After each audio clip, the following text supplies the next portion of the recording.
शिमला समझौता तय करेगा विपक्ष की एकता की ताकत। नीतीश कुमार का विपक्षी गठबंधन का संयोजक बनना तय। संयोजक बने नीतीश तो पीएम पद रहेगा कितना दूर? क्या ताकत रहती है गठबंधन के संयोजक के पास? भारतीय राजनीति में जब भी एक दल बहुत मजबूत हो जाता है, उसे रोकने के लिए विपक्षी दलों के बीच गठबंधन की परंपरा रही है। गठबंधन का यह प्रयोग सबसे पहले कांग्रेस के खिलाफ 1977 में हुआ था, लेकिन उस समय आधा दर्जन पार्टियों ने मिलकर जनता पार्टी बना ली थी। इसके बाद 1989 में गठबंधन को लेकर दूसरा प्रयोग हुआ तो वो भी कांग्रेस के खिलाफ ही हुआ, जब जनता दल, बीजेपी और वाम दलों ने मिलकर राष्ट्रीय मोर्चा बनाया था। 1989 में बने इस मोर्चे के संयोजक विश्वनाथ प्रताप सिंह चुने गए थे और लोकसभा चुनाव में कांग्रेस राष्ट्रीय मोर्चा से हार गई। सबसे ज़्यादा सीट जनता दल को 143, बीजेपी को 85 और सीपीएम को 33 सीट मिली, लेकिन ये मोर्चा सफल नहीं रहा। वीपी सिंह पीएम तो बने, लेकिन सरकार साल भर ही चल पाई। इसके बाद तीसरी बार प्रयोग भी कांग्रेस के खिलाफ हुआ और इस बार बीजेपी के नेतृत्व में एनडीए बना और इसके संयोजक बने समता पार्टी के जॉर्ज फर्नांडिस। बाद में समता पार्टी का जेडीयू में विलय हो गया। 1996 में एनडीए बहुमत हासिल नहीं कर पाया, लेकिन 2 साल बाद जब देश में चुनाव हुए तो एनडीए बहुमत के पार पहुंच गया। 2004 में फिर बीजेपी को सत्ता से बेदखल करने के लिए कांग्रेस के नेतृत्व में यूपीए बना और इसके महासचिव बने सीपीएम के हरिकिशन सिंह सुरजीत और यूपीए ने मजबूत मानी जा रही बीजेपी और एनडीए सत्ता छीन ली। 2009 में सुरजीत की जगह कांग्रेस के अहमद पटेल ने जिम्मेदारी संभाली, लेकिन सत्ता में रहते हुए यूपीए कमज़ोर हो गया। तो दूसरी ओर 2014 आते आते एनडीए में शामिल पार्टियों की संख्या बढ़ गई।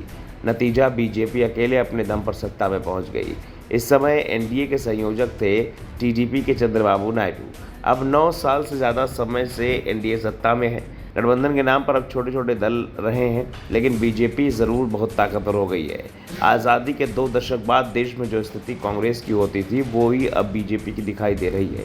मजबूत बीजेपी को टक्कर देने के लिए एक बार फिर विपक्ष गठबंधन को तैयार करता दिखाई दे रहा है। पटना में एक बैठक हो चुकी है और अब शिमला में दूसरी बैठक में गठबंधन का स्वरूप तय हो जाएगा।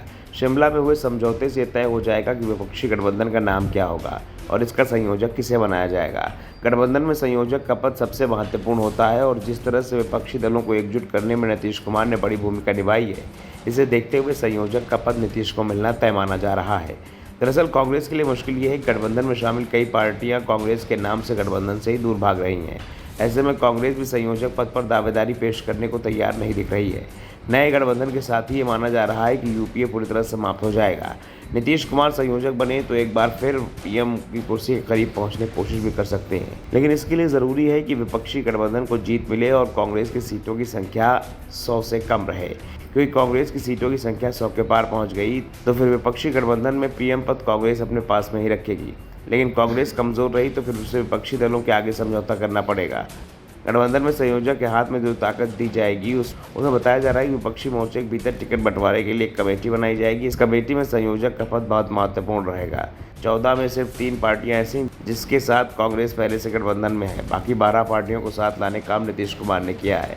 2024 में अगर विपक्षी मोर्चे को बहुमत नहीं मिलता है तो एनडीए भी बहुमत से दूर रह जाता है, तो नीतीश कुमार विपक्षी मोर्चे से बाहर के दलों को भी समर्थन हासिल कर सकते हैं, जिसमें टीडीपी, वाईएसआरसीपी, बीजेडी और बीआरएस जैसी पार्टियां शामिल हैं।